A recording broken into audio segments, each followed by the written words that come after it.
coronavirus! Oh my god, this hurts so much.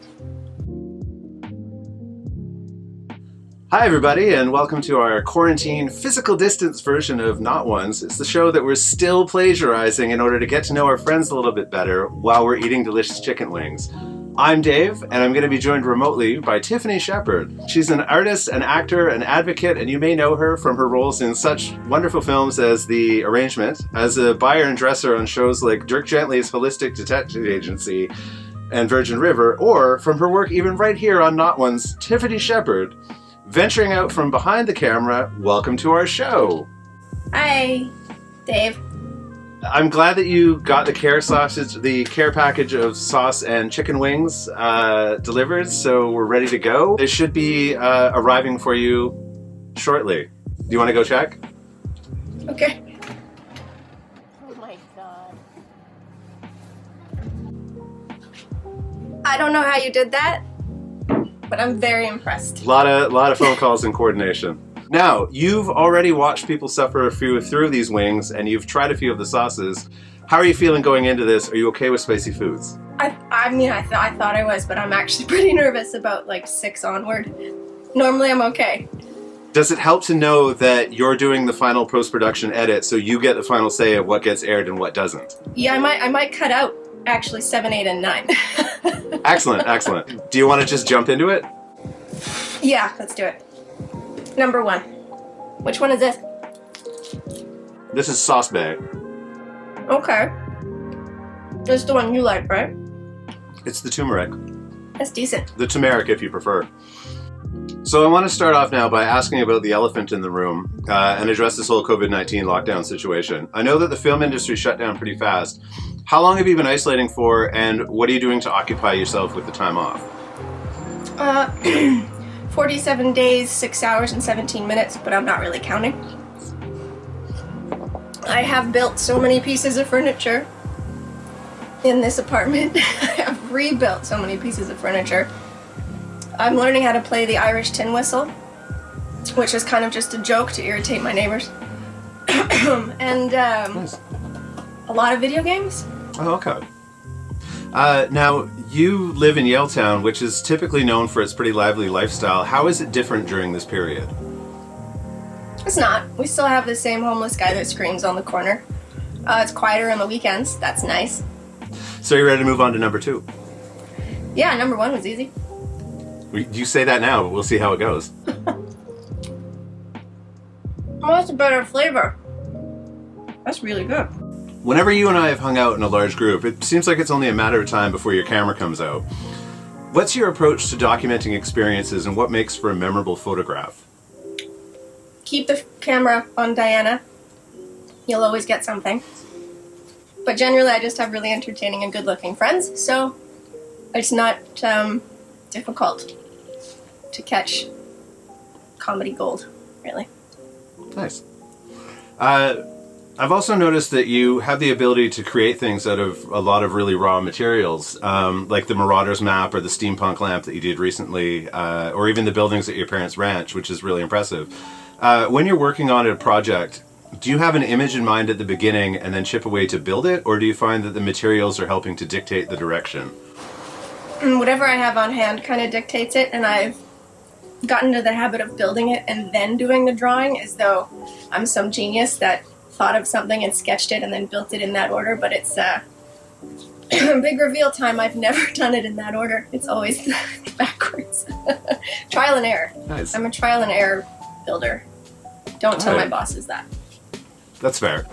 Are you ready to move on to the Lucky Dog? Is this Lucky Dog? Did you pick that one for me? Yes.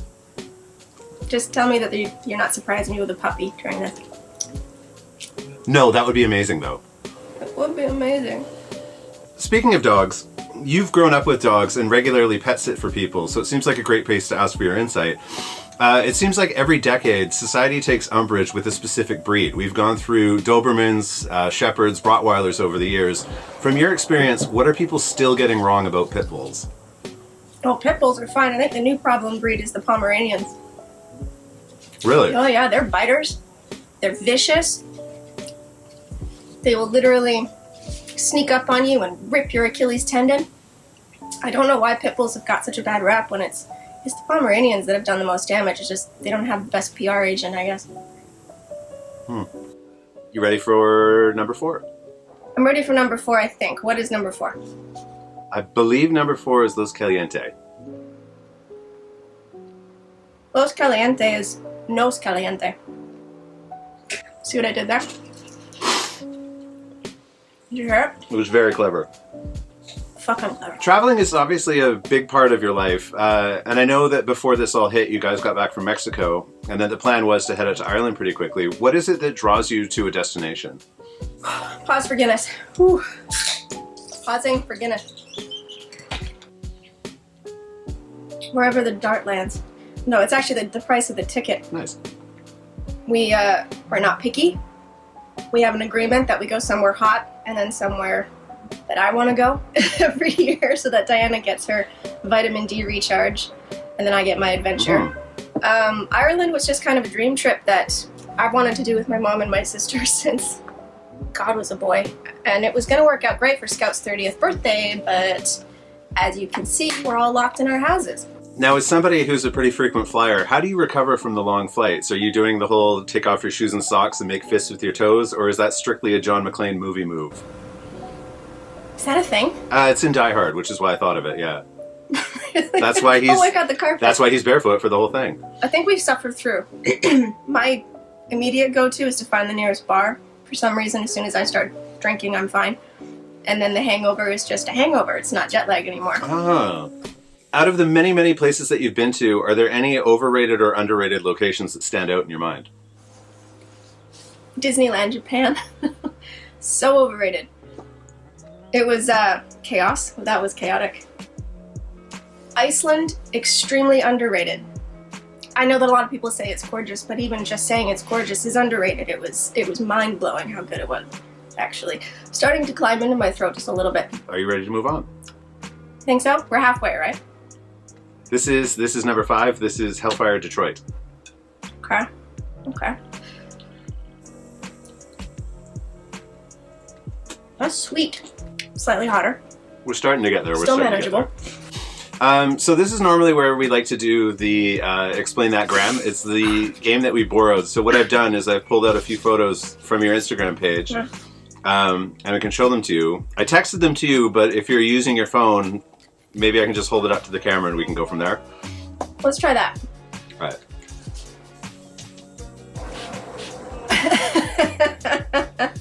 Okay. I think I was on Supergirl at the time, and we were doing a creepy backstage area full of mannequins, and I actually had trouble finding enough mannequins for it, so the last place was a costume shop in North Vancouver that had just the bustiest mannequin alive, and I went and picked her up and shoved her in all of her parts in the back of my car. And this one appears to be you with a heavy assault rifle. You have to be more specific. Oh, I see. That was on another set. That was a set of... Oh my god. I actually can't remember what movie that was. But I was props, on-set props. And I had to hold all the guns while the main actors were doing their blocking and everything, so they would just hand me these guns, and one of the sound guys snapped that photo of me waiting for the actor to call for their gun to come back in, and it was actually pretty epic. I loved it. Nice. Are you ready to move on to number 6? Yes. Which one is number 6? This is the Trinidad's Wilshire Farms Trinidad Scorpion. If I recall correctly, this is when it takes a hard left. We're going up pretty hard. How much did you put on these? They should be tossed pretty liberally. It's pretty liberal. There you go. Pretty liberal.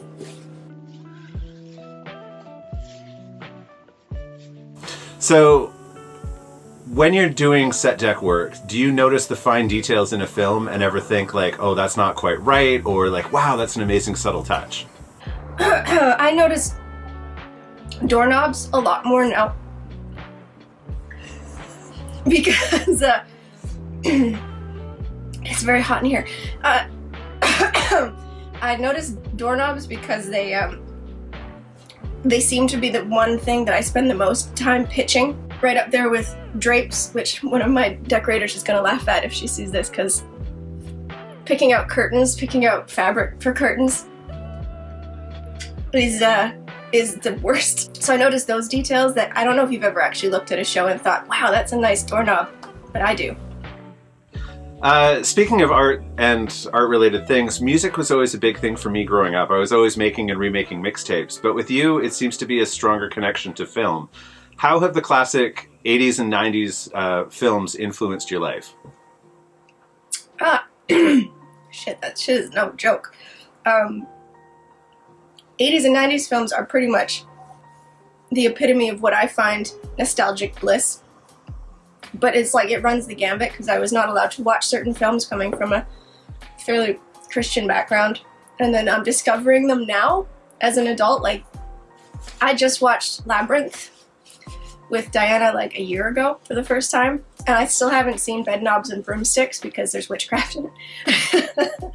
What can you tell me about working as a motion capture actor? Are you more proud of your performance of Woman Leaning on a Piano or 10-year-old soccer fan?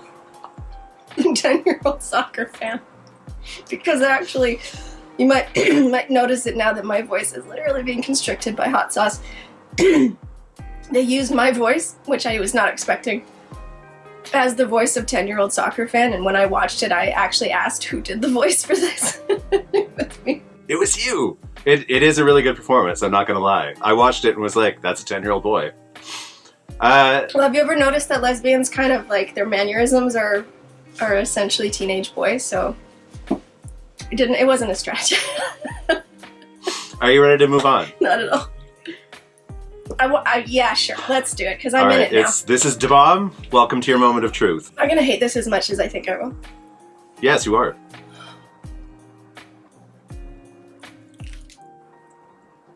I don't even want to ask you the question. I just want to watch you have this reaction. Now, you love the world of Hogwarts, and right now you're probably expecting a little quiz about every little detail from the Philosopher's Stone to the Deathly Hallows. But I know that in your family and in your life, before there was Harry, Ron, and Hermione, there was another more important Potter. Colonel Sherman Potter of the 4077. So, I want to take you on a quick little trip down MASH trivia and see how you do. But before we do, I want to ask, why is that show such a staple within your family? That's a fucker.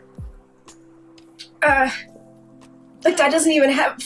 There's no flavor. It's just like an atom bomb went off in my mouth.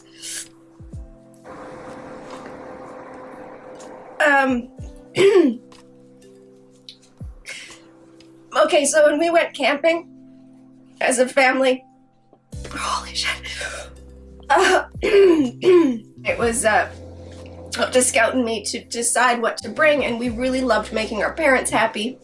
We knew they liked MASH, so we would go on these 2-week camping trips with the entire box set of season 1, and then eventually onward up to season 10 or 11, however long that Korean War lasted. And then James Bond. So it was James Bond or MASH, and James Bond was a little bit too adult for the early days, so we watched shit tons of MASH while we were camping. Oh my god. This is really hot in here. And so it just became a staple of the family camping trips, and then eventually turned into essentially the only language that we speak is MASH. So, hopefully you'll do really well. Let me ask you, what does the acronym MASH actually stand for? Mobile Army Surgical Hospital. The M stands for mobile, and mobile we shall be. Correct. Which Cheers star has never been a guest star on MASH? Shelley Long, Kelsey Grammer, or George Wendt? I'm really glad that it is multiple choice, and I think it's Kelsey Grammer. It is. In the episode where Hawkeye writes out his last will and testament, what does he leave for Klinger? What does he leave for Klinger? Bonus points if you know why. Oh my god, does he leave him his... I don't know. It's his Hawaiian shirt. Oh, fuck. Such a good shirt. My family's gonna rag me on that one. And finally, Very important question. Team Trapper John or Team BJ Honeycutt? Oh, BJ is just so genuine and awesome, and I love how they actually managed to find another sidekick that so smoothly entered the space that Trapper left, but Trapper was built. I liked him a lot. I think it's got to be a tie on that one. There's no way to choose, which is impressive. That's actually. Fair. Fuck That's my fair. life. I can't feel my side of my face. I'm done with the bomb. Let's move on to the Mad Dog. Or no, sorry, Blair's Megadeth sauce. Megadeth sauce. Yeah. All right. Okay. Megadeth.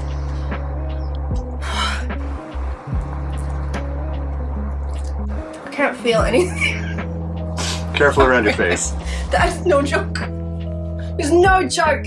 It's no joke, you guys. Fuck. I probably have so much shit in my teeth right now. I'm hoping this is like pixelated enough. Just fix it in post. It'll be fine.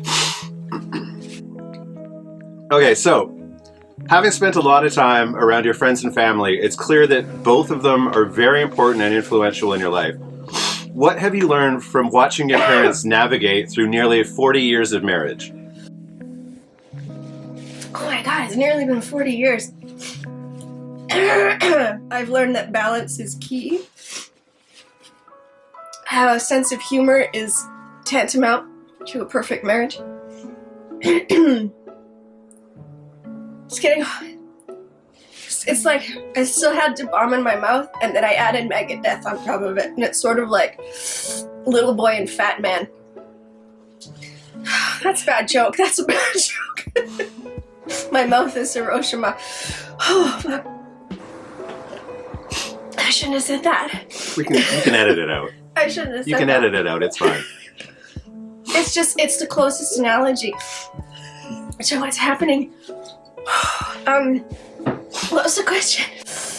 That my dad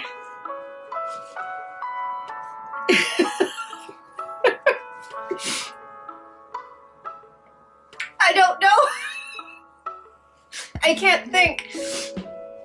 And I don't even know that they made it's fine. You asked really hard questions at the 7th wing. Alright. Once and for all, why do you call Bethany Scout, and who came up with that nickname? Oh.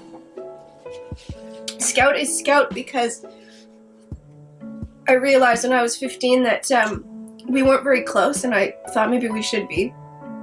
Because I know she wanted us to be. Shit's getting real now. And I was reading, I don't know if you have to read this in 10th grade, but you have to read To Kill a Mockingbird. Mm-hmm. And the little kid, Scout, in To Kill a Mockingbird reminded me of Bethany, and I just wanted her to feel included, and I realized how much I was thinking of her when I was like picturing her when I read the book. So I left her a note when I got home from school one day that I was heading to a friend's, and I said, "Hey Scout, I'm heading over to such and such. Please tell Mom and Dad." And she didn't know the note was for her, and I was like, "You're Scout." And it was just like, duh, like you've always been a fucking Scout. And then she always was. After that, she was just Scout. Nice. Be honest. After 7 years between you and your reputation for shenanigans and elaborate costumes, who's the bigger instigator, you or Diana? Finally, an easy question. Diana. But I'm always up for it, and I feel like we're a pretty good team. Nice. This is ridiculous.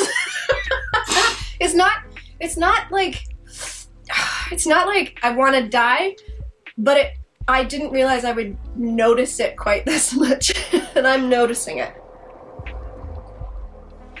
I'm fucking noticing it. I need another Guinness. All right. Are you ready to move on to number 9? Okay, number 9. Which one is this? This is the chocolate plague. So we're moving back into flavor. I taste nothing. But it's still hot. Oh, there it is. Vancouver is becoming more and more well known for its craft breweries, and the last time I checked, there were about 28 in town, which doesn't include the ones in places like Port Moody or North Vancouver. At this point, do you feel like it's becoming too much of a good thing? I don't hate it. I mean, I like small businesses. I have got to be honest though, there's very few craft breweries I've been to where I've actually liked every beer in a flight. And there's been a few where I've hated the next one even more than the last one.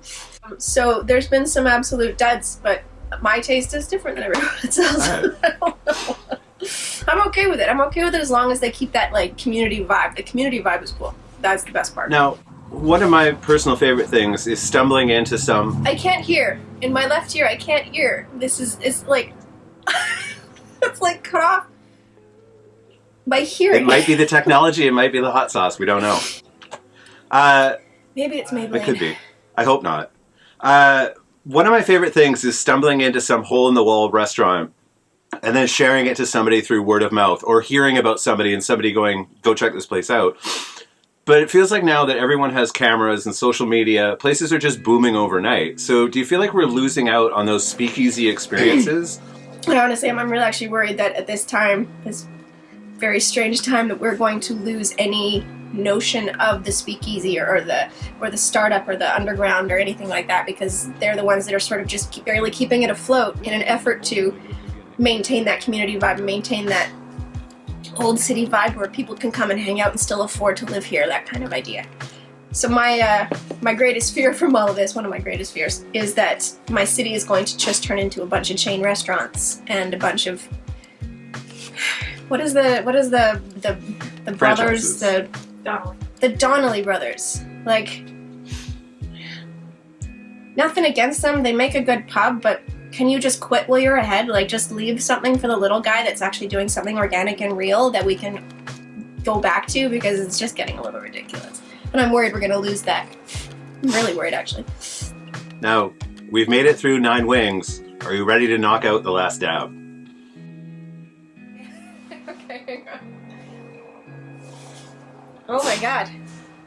You are now, like, you don't you're full have service. You're a full service torture man. I threw mine on in a little bit, like I had leftover sauce and put mine on. You pre-dabbed. I just want to remind you, you don't have to if you don't want to, but Diana did do it.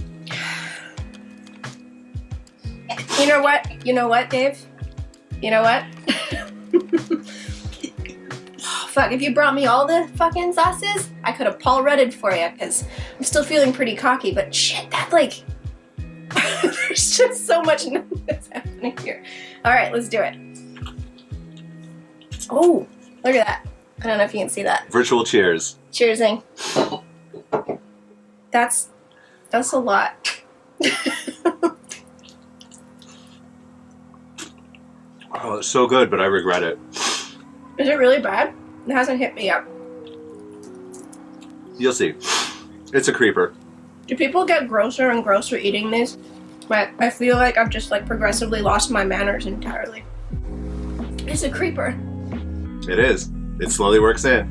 Well, It's a creeper. you've made it here. We've done it. I've emptied my plate. 10 chicken wings up, 10 chicken wings down. Head first through a barrage of questions, and you and I both know that nothing caps off a hard challenge like a well-made drink.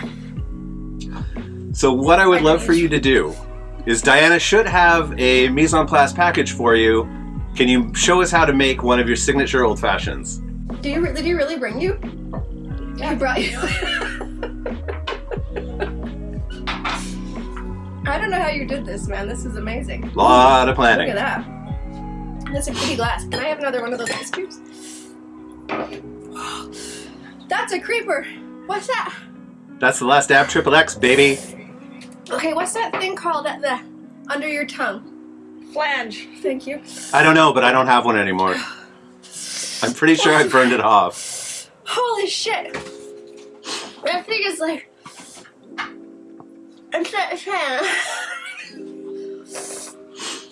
Okay, I'm just waiting on a very large ice cube, because that's the key to a good old fashioned is not chunked up ice. You want... Oh, look at this. you want this. That's the ice cube you want. To our fancy what is this? Vienna something. Okay, so old fashioned, very large ice cube, and I'm not even gonna measure this because I need bourbon more than I've ever needed it in my life. You know what though? Let's start with a little bit of bitters. I made these bitters. This is something that we looked up because we didn't have them. So it's orange peel and cloves, cinnamon, and nutmeg. What do you call it when you put it in the... I can't think of words. There are Muddling. No words. Muddled. It was muddled in vodka. There's your bitters. So in that goes... Boy, it's gonna be strong because I'm not even thinking of it. I'm not even thinking. You should see the peanut gallery right now. She's watching me suffer. She looks like Kermit the Frog. She's so happy. She knows. She's been through it. The bourbon. I'm not doing this right now. This is just... I just need bourbon. So you put bourbon and you put bitters. And then you take orange and you do something fancy that I have never really been able to do. It's like a spiral. Over the glass. You want the zest to go in the glass. Oh, fuck my neck. Give it a little squeeze. Sure, let's squeeze the orange in there. I don't even give a shit. Thank That you. looks Cheers delightful. to you. Cheers. I was told that you have a pretty impressive collection of physical scars. What's the gnarliest injury that you've had due to your rock and roll lifestyle? Oh, my rock and roll lifestyle. It's not at all rock and roll. You're making me tell stories that take away from the rock and roll of it, because I've got this giant one on my arm. This one, which arm is it? This is a, you can't see it at all because it's a camera, but it's a big smiley face. I think Stephanie will enjoy seeing this if she watches where I was installing her countertop and she had a food processor, and I was screwing in the last, I can't speak. I was screwing in the last screw and I skipped off it like a total rookie and dropped my arm, and it just landed perfectly on her food processor blade, which was sticking up in a bag. It was everything, but I hit it hard enough, sliced open, and I was like, Jesus, what was that? Wow, big giant smile. But I was in the house with 2 nurses at the time. They were on it very fast. It was just it was a very funny way to spend date night at the ER with this giant laceration. I think it was 12 stitches or something. And I also, you can't see them here, you can't see them anywhere, but they're here. I was being cocky and I was climbing a ladder really fast at work. Came up underneath some scaffolding with a big duplex nail sticking out of it, and I was climbing so fast because I thought I was such a cool, badass 21-year-old, and I literally jammed my own head onto a nail right into my head. That's how fast I was climbing, and it punctured my my head, and you know head wounds bleed like crazy, so. Oh, I know. It was a very hot day, and I thought I was just sweating. And then a guy below me, on the scaffolding below me, said, are you by any chance bleeding from something? And he's noticing blood drops, and I thought it was sweat. It turns out it was blood coming down my face. And then finally I put a Olfa blade through my thumb. Nobody's gonna hire me after they see this because they think I'm a total... Your WCB claim.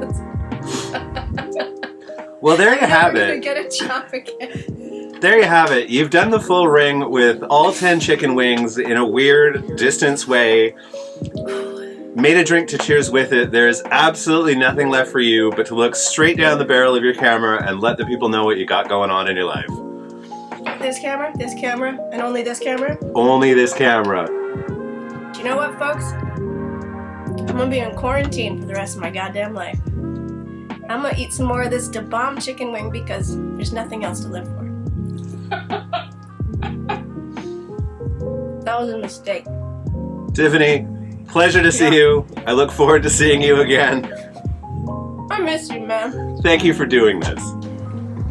What did I just do? By the way, follow-up bonus question for you. Who do you want to see next on the show? Trying to think of somebody with a low spice tolerance. You know who I haven't seen yet? I've actually been very curious about you interviewing is Devi. I nominate Devi Cacchetti. Yeah, how about that? Bitch, doing it. She's an interesting little shit. And I want to watch her suffer. Love you. That's not bad. That's not bad for being completely out of my mind. I can't tell if I'm drunk. Alright, man, thank you. This is really a lot of fun, and it's broken up the monotony. I appreciate it. It has been really good. Thank you. We'll talk to you soon. Alright, bye. Bye.